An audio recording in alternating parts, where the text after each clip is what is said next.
ವೀಕ್ಷಕರೇ ನಮಸ್ಕಾರ. ಬರೋಬ್ಬರಿ 34 ದಿನಗಳ ನಂತರ ಪ್ರಜ್ವಲ್ ರೇವಣ್ಣ SITಯ ವಶಕ್ಕೆ ಈಗ ಹೋಗಿದ್ದಾರೆ. ಇದೆಲ್ಲವೂ ಕೂಡ ಗೊತ್ತಿರುವಂಥ ವಿಚಾರ. ಆದರೆ ಇಲ್ಲಿ ಒಂದು ಇಂಟ್ರೆಸ್ಟಿಂಗ್ ವಿಚಾರವನ್ನು ನೀವು ಗಮನಿಸಿದ್ದೀರಾ? ಅದೇನಪ್ಪ ಅಂದರೆ, ಪ್ರಜ್ವಲ್ ರೇವಣ್ಣನ ಮಹಿಳಾ ಅಧಿಕಾರಿಗಳೇ ಬಂಧಿಸಿದ್ದು ಯಾಕೆ? ಹಾಗಾದರೆ ಈ ಮೂಲಕ ಯಾವ ಸಂದೇಶವನ್ನು ಕೊಟ್ಟಿದ್ದಾರೆ ಅಧಿಕಾರಿಗಳು ಅನ್ನುವಂಥ ಬಿಸಿ ಬಿಸಿ ಚರ್ಚೆ ಈಗ ಶುರುವಾಗಿದೆ. ಮುಖ್ಯವಾಗಿ ಇಲ್ಲಿ 2 ಅಂಶಗಳನ್ನು ಉಲ್ಲೇಖ ಮಾಡಲಾಗಿದೆ ಅನ್ನುವಂಥ ವಿಚಾರ ಉನ್ನತ ಮೂಲಗಳಿಂದ ಗೊತ್ತಾಗ್ತಾ ಇರುವಂಥದ್ದು. ಹಾಗಾದರೆ ಲೇಡೀಸ್ ಆಫೀಸರ್ಸ್ ಇಲ್ಲಿ ಅರೆಸ್ಟ್ ಮಾಡಿದ್ದಕ್ಕೆ ಏನು ಮೂಲ ಕಾರಣ ಅನ್ನೋದ್ರ ಪಿನ್ ಟು ಪಿನ್ ಡೀಟೇಲ್ಸನ್ನು ನಿಮಗೆ ಇವತ್ತಿನ ಈ ವಿಡಿಯೋದಲ್ಲಿ ಹೇಳ್ತಾ ಹೋಗ್ತೀನಿ, ಬನ್ನಿ.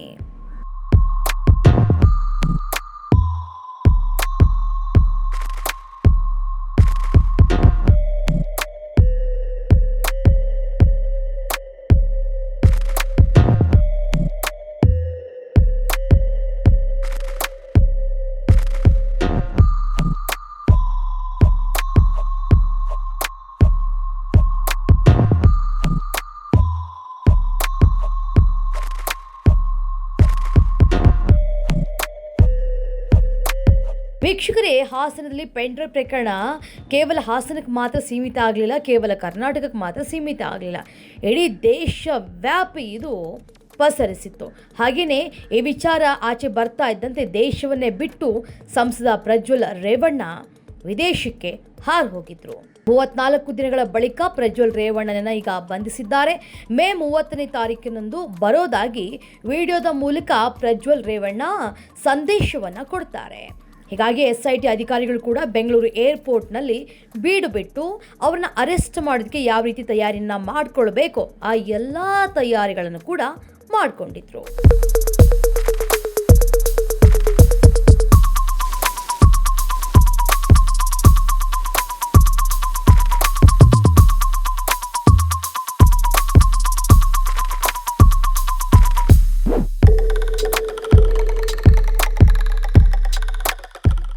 ಇನ್ನು ನಾವು ಸಾಕಷ್ಟು ಬಾರಿ ನೋಡಿದ್ದೀವಿ, 5 ಬಾರಿ ಟಿಕೆಟನ್ನು ಬುಕ್ ಮಾಡಿ ಕ್ಯಾನ್ಸಲ್ ಮಾಡಿದ್ರು.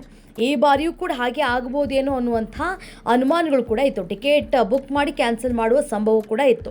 ಆದರೆ ರಾಜತಾಂತ್ರಿಕ ವೀಸಾದ ಅವಧಿ ಇನ್ನೂ ಕೂಡ ಇದೆ. ಹೀಗಿರುವಾಗ ಬರುವ ಸಾಧ್ಯತೆ ಕಡಿಮೆ ಅಂತ ಹೇಳಲಾಗ್ತಾ ಇತ್ತು. ಇನ್ನೊಂದು ಕಡೆ ಭಯ ಏನಪ್ಪ ಅಂದರೆ, ಈ ರಾಜತಾಂತ್ರಿಕ ವೀಸಾ ಏನಾದರೂ ಕ್ಯಾನ್ಸಲ್ ಮಾಡಿದ್ರು ಅಂದರೆ ಅಂತಾರಾಷ್ಟ್ರೀಯ ಮಟ್ಟದಲ್ಲಿ ಅವರ ಮಾನ ಮರ್ಯಾದೆ ಹರಾಜಾಗುವಂಥ ಎಲ್ಲ ಚಾನ್ಸಸ್ಗಳು ಕೂಡ ಇರೋದ್ರಿಂದಾಗಿ ಅವರು ಈ ಬಾರಿಯ ಟಿಕೆಟನ್ನು ಯಾವುದೇ ಕಾರಣಕ್ಕೂ ಮಿಸ್ ಮಾಡೋದೇ ಇಲ್ಲ, ಕ್ಯಾನ್ಸಲ್ ಮಾಡಲ್ಲ, ಖಂಡಿತವಾಗ್ಲೂ ಬರ್ತಾರೆ ಅವರು ರಾಜ್ಯಕ್ಕೆ ಅನ್ನುವಂಥ ವಿಚಾರ ಪ್ರಸ್ತಾಪ ಆಗಿತ್ತು. ಅಷ್ಟೇ ಅಲ್ಲ, ಅವರು ಬರುವಂಥದ್ದು ಕನ್ಫರ್ಮ್ ಅಂತ ಗೊತ್ತಾದ ತಕ್ಷಣ ಜರ್ಮನಿಂದನೇ ಅವ್ರನ್ನ ಟ್ರ್ಯಾಕ್ ಮಾಡಲಾಗ್ತಾ ಇತ್ತು. ಬೆಂಗಳೂರಿಗೆ ಅವರು ಮಧ್ಯರಾತ್ರಿ 12:47 ಏರ್ಪೋರ್ಟ್ಗೆ ಬಂದಿಳಿತಾರೆ. ಏನೋ SIT ಅಧಿಕಾರಿಗಳಲ್ಲಿ 3 ಮಹಿಳಾ ಪೊಲೀಸ್ ಪೇದೆಗಳ ಮೂಲಕ ಪ್ರಜ್ವಲ್ ರೇವಣ್ಣನನ್ನು ವಶಕ್ಕೆ ಪಡೆದುಕೊಳ್ತಾರೆ. ಮಹಿಳಾ ಪೊಲೀಸರಿಂದಲೇ ಬಂಧಿಸಿದ್ದು ಯಾಕೆ ಅನ್ನುವಂಥ ಕುತೂಹಲ ಈಗ ಸಾಕಷ್ಟು ಜನರನ್ನ ಕಾಡ್ತಾ ಇದೆ. ಹಾಗಾದರೆ 2 ಸಂದೇಶವನ್ನು ರವಾನೆ ಮಾಡಿದ್ದಾರೆ ಈ ಮೂಲಕ ಅನ್ನುವಂಥ ಮಾತುಗಳು ಕೇಳಿ ಬರ್ತಾ ಇದೆ. ಹಾಗಾದರೆ ಆ 2 ಸಂದೇಶಗಳು ಏನು? ಬನ್ನಿ ನೋಡ್ತಾ ಹೋಗೋಣ. ಒಂದು ಮಾತಿದೆ ಗೊತ್ತಾ ನಿಮಗೆ, ಒಂದೇ ಕಲ್ಲಲ್ಲಿ 2 ಹಕ್ಕಿ ಹೊಡೆಯೋ ಪ್ಲ್ಯಾನ್ ಅಂತ. ಸೊ ಅದು ಆ ಒಂದು ಮಾತನ್ನು ಈಗ SIT ಅಧಿಕಾರಿಗಳು ಮಾಡಿದ್ದಾರೆ ಅಂತಂದ್ರೂ ಕೂಡ ತಪ್ಪಾಗೋದಿಲ್ಲ. ಯಾಕಂದರೆ ಏರ್ಪೋರ್ಟ್ನಲ್ಲಿ 3 ಮಹಿಳಾ ಅಧಿಕಾರಿಗಳಿಂದಲೇ ಪ್ರಜ್ವಲ್ ಅರೆಸ್ಟ್ ಮಾಡಿಸಿದ್ದಾರೆ SIT ಅಧಿಕಾರಿಗಳು. ಜೀಪ್ ಚಾಲಕನನ್ನು ಹೊರತುಪಡಿಸಿದರೆ, ಅಂದರೆ ಡ್ರೈವರ್ನ ಹೊರತುಪಡಿಸಿದರೆ ಉಳಿದೆಲ್ಲರೂ ಕೂಡ 3 ಕೂಡ ಮಹಿಳಾ ಪೊಲೀಸ್ ಅಧಿಕಾರಿಗಳೇ ಇದ್ದರು. ಈ ಮೂಲಕ ಮೊದಲನೇ ಸಂದೇಶ ನೋಡಿ, ಹೆಣ್ಣಿಗೆ ಏನೇ ತೊಂದರೆ ಆದರೂ ಕೂಡ ಇಲ್ಲಿ ಕಾನೂನು ಅನ್ನುವಂಥದ್ದು ಎಲ್ಲರಿಗೂ ಕೂಡ ಒಂದೇ. ಸೊ ಹೀಗಾಗಿ ನಾವು ಹೆಣ್ಣುಮಕ್ಕಳೇ ಇಂಥವನನ್ನು ಸಂಸದ ಅಂತ ಹೇಳಿ ಮೆರೆದಾಡದಂಥವನನ್ನು ಹಿಡ್ಕೊಂಡು ಬರ್ತಾ ಇದ್ದೀವಿ. ನೀವು ಯಾವುದೇ ರೀತಿ ಭಯ ಪಡಬೇಡಿ, ನಿಮ್ಮ ಯಾರಿಗೇ ಅನ್ಯಾಯ ಆಗಿದ್ರೂ ಕೂಡ ನೀವು ಬರ್ಬೋದು ಅನ್ನುವಂಥ ಸಂದೇಶವನ್ನು ಈ ಮೂಲಕ ರವಾನೆ ಮಾಡಿದ್ದಾರೆ ಮುಖ್ಯವಾಗಿ. ಯಾಕಂದರೆ ಎಷ್ಟೋ ಜನ ಇನ್ನೂ ಕೂಡ ಸಂತ್ರಸ್ತೆಯರು ಮುಂದೆ ಬರ್ತಾ ಇಲ್ಲ ಕಂಪ್ಲೇಂಟ್ ಕೊಡೋದಕ್ಕೆ. ಕಾರಣ ಅಂದರೆ ಅವರ ಫ್ಯಾಮ್ಲಿಗೆ ಏನೋ ತೊಂದರೆ ಆಗಿಬಿಡ್ಬೋದು ಅನ್ನೋ ಕಾರಣಕ್ಕೆ ಮುಂದೆ ಬರ್ತಾ ಇಲ್ಲ ಅನ್ನೋಂಥ ಮಾತಿದೆ. ಸೊ ಹೀಗಾಗಿ ಈ ಮೂಲಕ ಒಂದು ಸಂದೇಶವನ್ನು ಕೊಟ್ಟಿದ್ದಾರೆ ಅಧಿಕಾರಿಗಳು ಅನ್ನುವಂಥ ಮಾತು ಸ್ಪಷ್ಟವಾಗಿ ಇಲ್ಲಿ ಕೇಳಿ ಬರ್ತಾ ಇದೆ. ಇನ್ನೊಂದು ವಿಚಾರ ಏನಪ್ಪ ಅಂದರೆ, ಲೈಂಗಿಕ ದೌರ್ಜನ್ಯಕ್ಕೆ ಒಳಗಾದ ಸಂತ್ರಸ್ತ ಮಹಿಳೆಯರು ಸಾಕಷ್ಟು ಸಂಖ್ಯೆಯಲ್ಲಿದ್ದಾರೆ.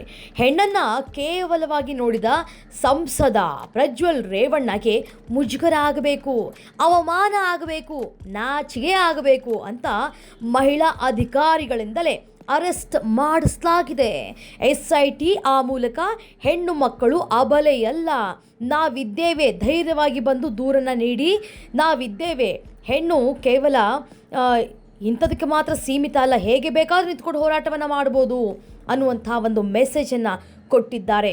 ಹೆಣ್ಣಿನಿಂದಲೇ ಅರೆಸ್ಟ್ ಆದ್ನಲ್ಲಪ್ಪ ಇವನು ಅಂತ ಸಮಾಜ ಮಾತನಾಡಿಕೊಳ್ಳಬೇಕು ಅನ್ನುವಂಥ ಸಂಗತಿಯನ್ನು ಇಲ್ಲಿ ತಂದೊಡ್ಡಿದ್ದಾರೆ. ಸೊ ಈ ಮೂಲಕ ಮಹಿಳೆಯರಿಗೆ ಧೈರ್ಯವನ್ನು ತುಂಬುವುದು, ಹಾಗೆಯೇ ಮಹಿಳೆಯರನ್ನು ತುಚ್ಛವಾಗಿ ಕಂಡಂತಹ ಸಂಸದನಿಗೆ ಇಲ್ಲಿ ಹೆಣ್ಣು ಮಕ್ಕಳಿಂದಲೇ ಉತ್ತರವನ್ನು ಕೊಡಿಸುವಂಥ ಕೆಲಸ ಆಗಿದೆ ಅನ್ನೋಂಥ ಮಾತುಗಳು ಈಗ ಕೇಳಿ ಬರ್ತಾ ಇದೆ. ಅದೇ ಒಂದು ಮಾತಿದೆ, ಜ್ಞಾಪಕ ಇರಲಿ, ಬೆಂಕಿ ಇಲ್ಲದೆ ಯಾವತ್ತೂ ಹೊಗೆ ಆಡೋದಿಲ್ಲ ಅಂತ ಅಲ್ವಾ? ಸೊ ಅದನ್ನು ಕೂಡ ನಾವು ನಂಬೋಣ. ಇಲ್ಲಿ ಏನಾಗಿದೆ ಎತ್ತ ಇದೆಲ್ಲವೂ ಕೂಡ ಇನ್ ಡೀಟೇಲ್ ಆಗಿ ಗೊತ್ತಾಗ್ತಾ ಹೋಗಬೇಕಾಗತ್ತೆ. ಇನ್ನು ಕ್ವಿಕ್ ಆಗಿ ಈ ಕೇಸ್ಗೆ ಸಂಬಂಧಪಟ್ಟಂಥ ಒಂದಿಷ್ಟು ಅಪ್ಡೇಟ್ಸ್ಗಳನ್ನ ಕೊಟ್ಬಿಡ್ತೀನಿ ನಿಮಗೆ. ಈಗ ಸದ್ಯಕ್ಕೆ ಪ್ರಜ್ವಲ್ನ ನಾವು ವಶಕ್ಕೆ ಪಡೆದುಕೊಂಡಿದ್ದಾರೆ. ಹಾಗೆಯೇ ಅಲ್ಲಿ ಮದರ್ ಸೋರ್ಸ್ ಏನಿದೆ ಅದನ್ನು ಹೆಕ್ಕಿ ತೆಗೆಯೋದಕ್ಕೆ ಮುಂದಾಗಿದ್ದಾರೆ. ಅಂದರೆ ಆ ವಿಡಿಯೋ ಹೇಗೆ ರೆಕಾರ್ಡ್ ಆಯಿತು, ಯಾವ ಮೊಬೈಲ್ ರೆಕಾರ್ಡ್ ಆಯಿತು, ಆ ಮೊಬೈಲ್ ಎಲ್ಲಿದೆ, ಇವಾಗ ಏನು ಎತ್ತ, ಅದ್ರ ಬಗ್ಗೆ ತನಿಖೆ ಮಾಡೋದಕ್ಕೆ SIT ಮುಂದಾಗಿರುವಂಥದ್ದು. ವಿಪರ್ಯಾಸ ಏನಂದರೆ ಆ ಮೊಬೈಲ್ ಕಳೆದೋಗಿದೆ ಅಂತ ಪ್ರಜ್ವಲ್ ರೇವಣ್ಣ ಈ ಹಿಂದೆಯೇ ಇಲ್ಲಿ ದೇಶವನ್ನು ಬಿಟ್ಟು ಹೋಗೋದಕ್ಕಿಂತ ಮುಂಚಿತವಾಗಿ ಕಂಪ್ಲೇಂಟನ್ನು ಕೊಟ್ಟಿದ್ದಾರಂತೆ. ಸೊ ಇದು ಸಾಕಷ್ಟು ಅನುಮಾನಗಳಿಗೆ ಎಡೆ ಮಾಡಿ ಕೊಟ್ಟಿದೆ. ಈ ಎಲ್ಲ ಅಂಶಗಳನ್ನು ಇಲ್ಲಿ ಪರಿಗಣನೆಗೆ ತೆಗೆದುಕೊಳ್ಬೇಕಾಗುತ್ತೆ. So let's see what happened ಅಂತ ಮುಂಬರುವ ದಿನಗಳಲ್ಲಿ ಏನೆಲ್ಲ ಬದಲಾವಣೆಗಳಾಗುತ್ತೆ ಈ ಒಂದು ವಿಚಾರಕ್ಕೆ ಸಂಬಂಧಪಟ್ಟಂತೆ ಅನ್ನೋದನ್ನು ನೋಡ್ತಾ ಹೋಗೋಣ. ಏನು ಈ ವಿಡಿಯೋದ ಬಗ್ಗೆ ನಿಮ್ಗೆ ಏನು ಅನಿಸುತ್ತೆ, ನೀವೇನು ಹೇಳ್ತೀರಾ, ಹೆಣ್ಣು ಮಕ್ಕಳ ಬಗ್ಗೆ ನೀವೇನು ಹೇಳ್ತೀರಾ, ಅದನ್ನು ಕಮೆಂಟ್ ಮೂಲಕ ತಿಳಿಸ್ಬೋದು. Thank you.